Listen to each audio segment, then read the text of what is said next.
So whether you like to think of them like that or not, your tenants are your clients, and your job is to take care of them. I don't mean tenants that take the mick, but your job is to take care of them and to ensure when they leave, they're in a better situation than when they arrived. And I don't mean that in oh, aren't I amazing, I'm giving everyone this fantastic opportunity. What makes me happy is if a tenant moves into one of our buildings, especially shared houses, I like to think that when they leave, they've managed to save some money, they've made new friends, they've made new business connections.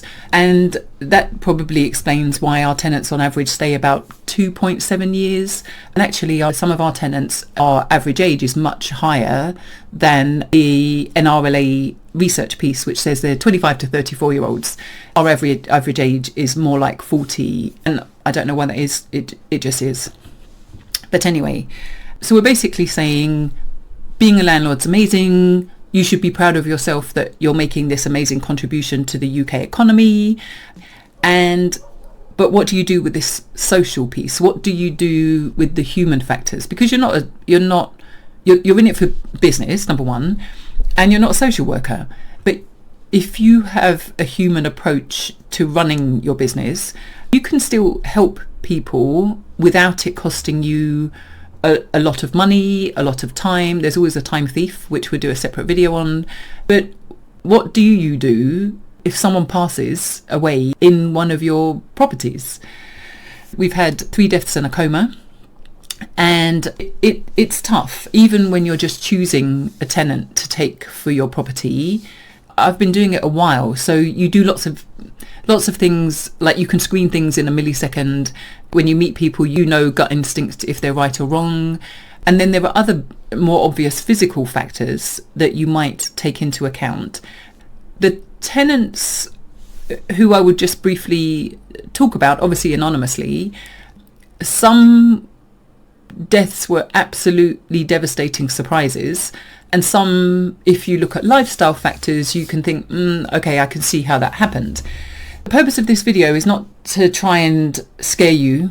It's just purely to help you understand the reality of anyone that goes and pays for these amazing property courses, and you see these videos of exceptional people saying, hooray, I've just committed to 250 grand's worth of rent for all of these properties over 5 years, even though they haven't got a penny savings in the bank. I hear some of those stories and I'm like, what? What? Why are these people who have no money committing to 250 grand's worth of rent contracts? But that's an aside. So while people are doing that shiny rah-rah in a room, taking your money, what they're not telling you is you have a moral responsibility to also bear other factors in mind. That's my view of the world. Doesn't mean I'm better or worse than anyone else. That's just my view and how I approach it, which may be linked to why people stay with us as tenants for such a long time. So our longest standing tenant will probably be 13 years existing. Another one, 7 years, 8 years. And we obviously have new tenants who start when people churn. And I'm thrilled when they leave and they say, oh, I'm living with my girlfriend, or I'm going traveling, or I've just got this amazing job in a different part of the country. All of that, I'm super proud of them. So I'm very grateful for them, and I always make sure they know it. So with these deaths, I'll try and talk to as practically as I can. But basically, in 2016, I bought an existing HMO, which is a house in multiple occupation, which means it's tenanted by several people who, when they first join, they don't know each other. So 2016, I purchased a building that already had 5 tenants in, individual people, and within 20 days of me purchasing that building, I had a call from my brother who was doing some maintenance work, and he said, oh, one of them had gone into a coma. This chap was a smoker. He was 55 years old, and every day he had 4 cans of Tenants, high quality alcohol, as you can imagine. And this one evening, he had only drunk 2 of the 4 cans. And so the other tenants the next day, when my brother arrived, were basically saying, you need to open his door, you need to open his door. And my brother said, no, let me get on with my work. I'm sure he'll emerge. It'll be fine. A few hours later, he still hadn't emerged. So all of the boys together, put the smallest tenant through the window, because luckily the person was down on the ground floor, put them through the window, and yes, they found that this poor tenant had basically had, we weren't sure if it was a heart attack, but they'd basically had multiple strokes, one massive stroke, and then gone into a coma. So that was shocking. But as a big sister, I was more upset that my brother had witnessed that and that I hadn't taken care of it. He was like, no, don't come to the house. The tenants all said, don't come to the house.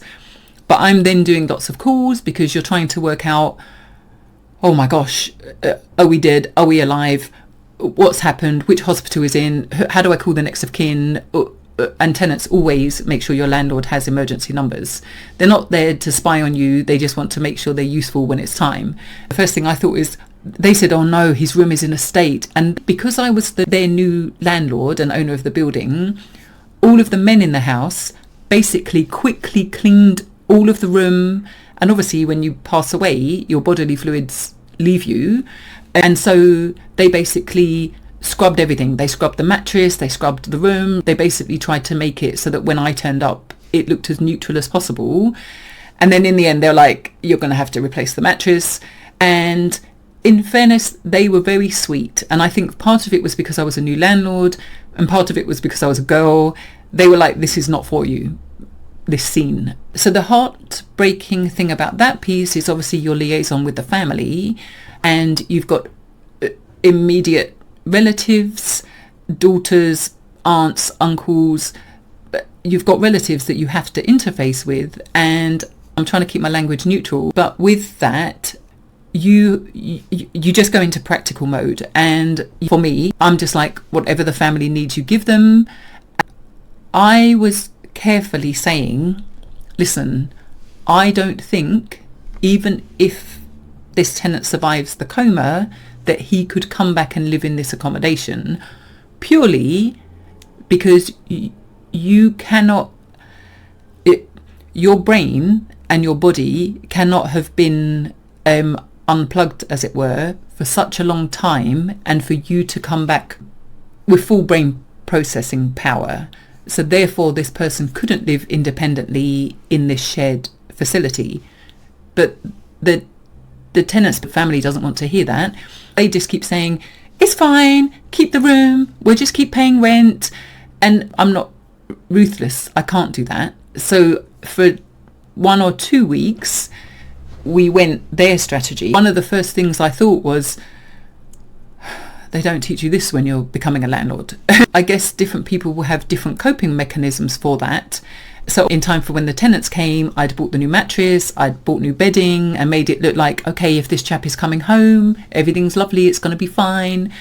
And then after a couple of weeks, they realised, okay, we need to give up this room. He's not coming out of a coma. And interestingly, the hospital had said for that chap that he must have been having several micro strokes over a period of time. And that one evening, that was it. His body had the massive stroke. The sad part is, weeks, months later even, maybe, I was speaking to his sister, and she said to me, oh, the sad thing about him having to let him go, i.e. not remaining in a coma, the sad thing was effectively the family had to go through the death twice.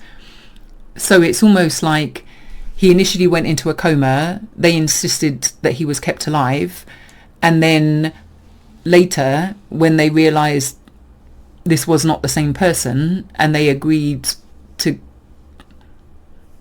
to withhold life support, they then had all the emotional upheaval again. So, and that's a familial choice.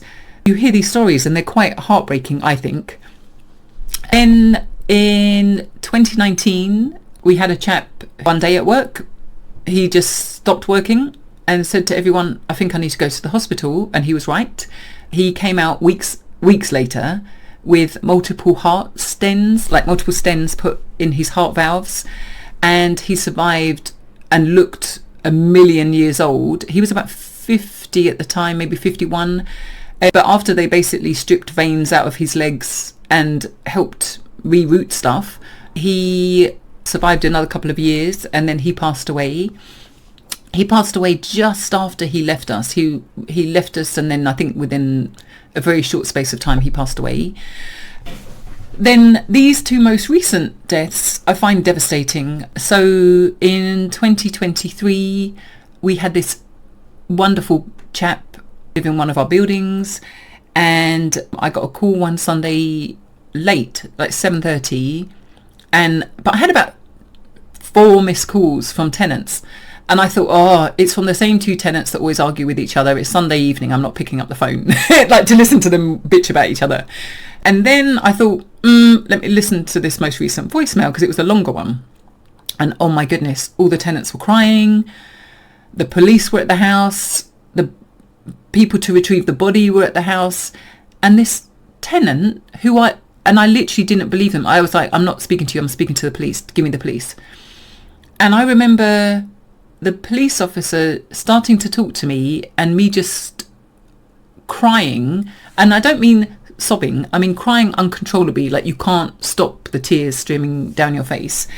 And when I was listening to what they're saying, oh, did this person take drugs? Did they have any problems? Have they got mental health issues? They're trying to work out, has this person either been killed in the house, at which point as a landlord you're like, what? Or has he killed himself and taken his own life? And I'm like, what? None of this can be real. I only spoke to him like 24 hours ago about something really stupid. Like, he was such a sweetheart. He'd always be the one that would be like, hey, I'm going to mow the lawn. Hey, I'm going to do this. And, or can I buy one of those little yellow signs for the kitchen for when we mop the floor, like the warning sign, it might be slippery. And I'm like, it's just a home.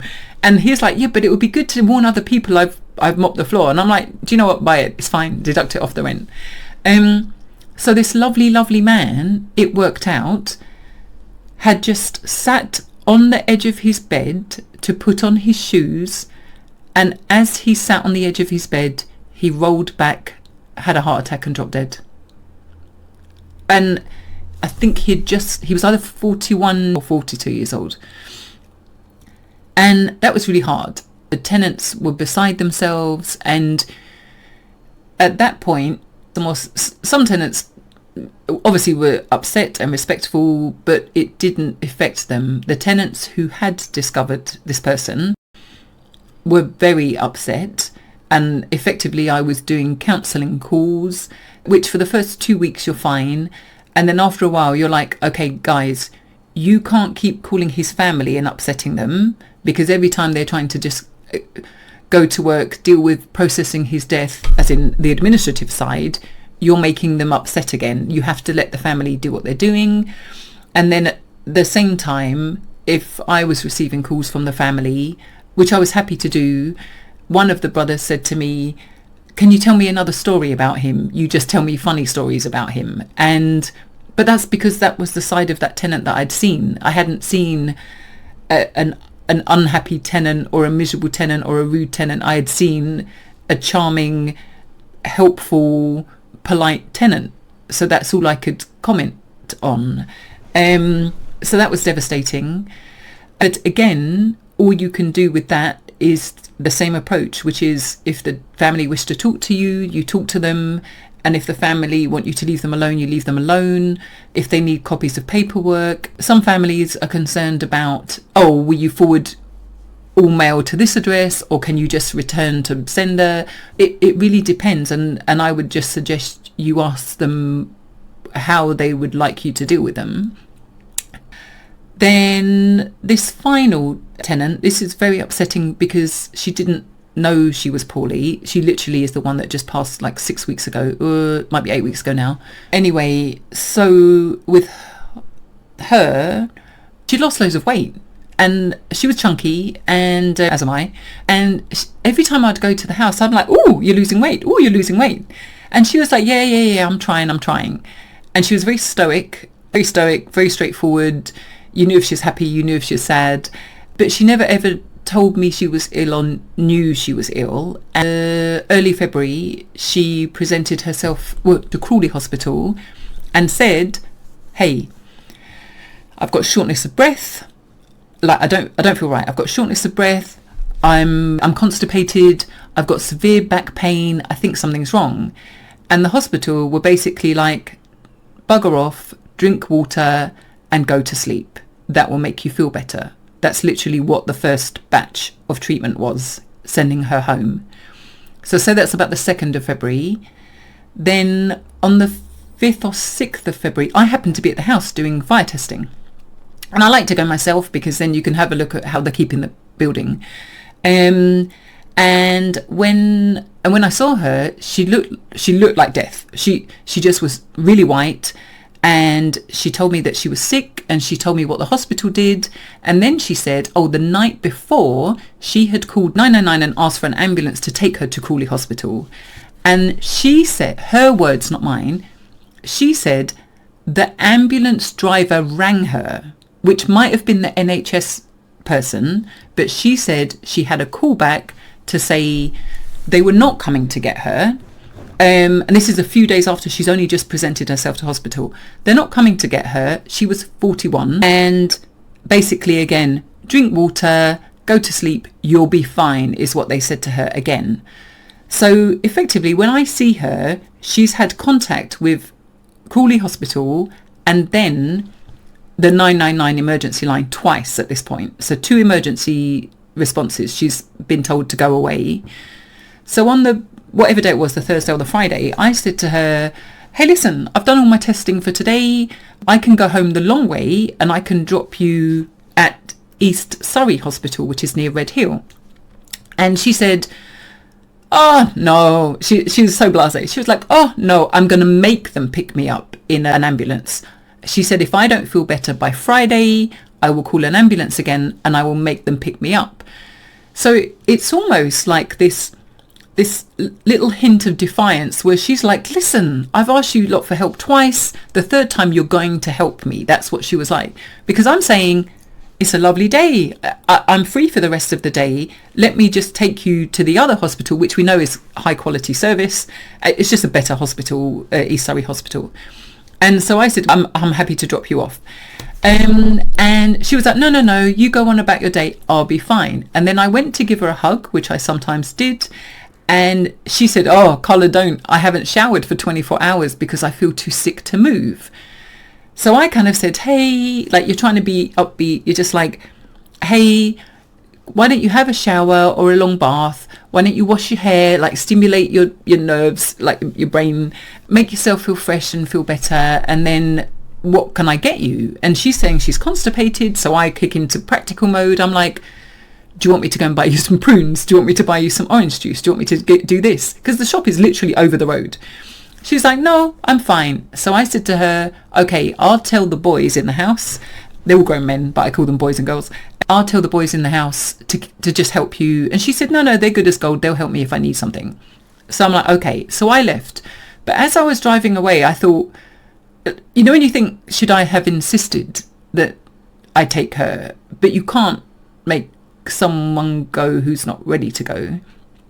So a few days later, I get messages from her, and the upsetting thing with her is that she didn't tell me she had had a heart attack. So say I saw her on the Wednesday, Thursday, whichever.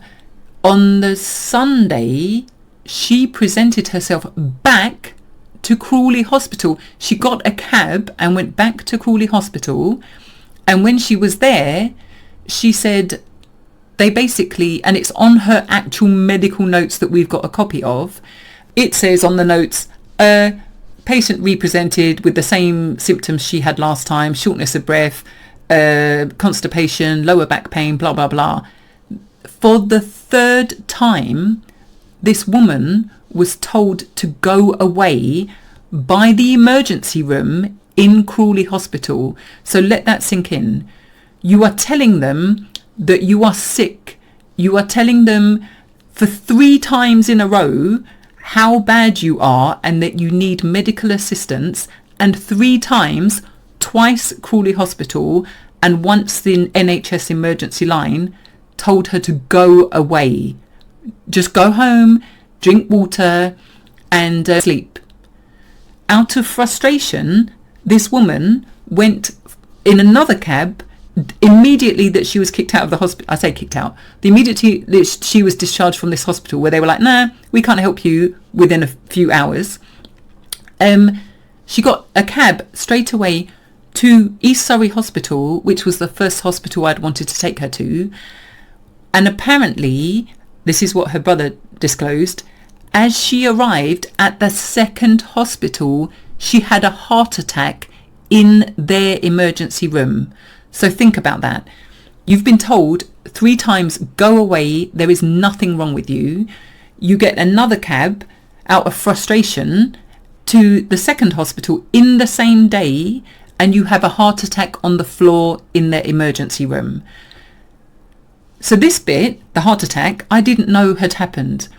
So 48 hours after she'd arrived and had a heart attack, she was allowed to call me. And apparently she'd called family and her boss. So when she's calling me chatting, because she's this very dour Eastern European woman, she didn't say, Carla, you're not going to believe it. By the time I got to hospital, I had a heart attack. I knew I was sick, which is what I would be screaming at everyone. I said to her, oh, how are you? Oh, I'm glad you went to hospital. Are they taking you seriously? Lots of questions.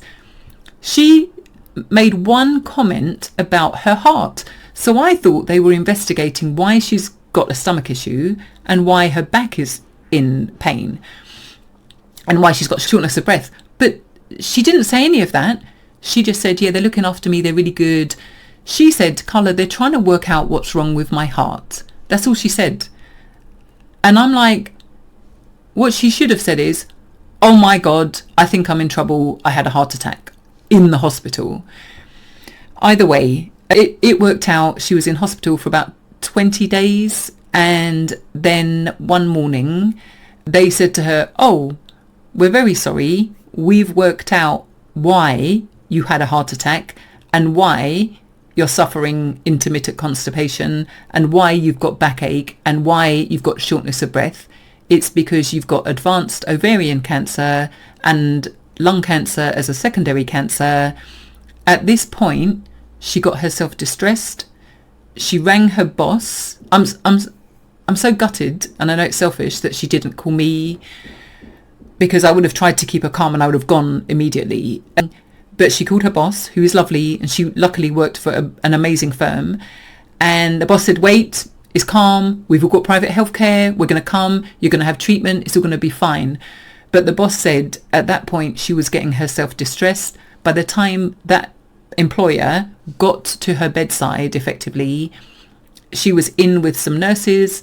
The next thing you know, all of the emergency lights and alarms went off and she had another heart attack and died.